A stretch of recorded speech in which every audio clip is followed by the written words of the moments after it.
Wow, listen to these cicadas. This is supposed to be the 14th brood that comes out every 17 years. They get over 90 decibels loud, and I mean to tell you, they are aggravating. They're everywhere. This is what I'm talking about right here. These guys. They come up out of the ground and they molt.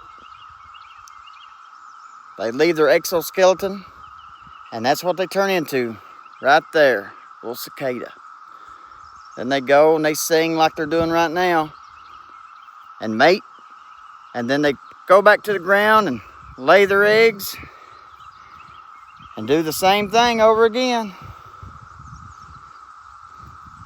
There's another one. Just wanted to kind of share them with you guys. They are all over.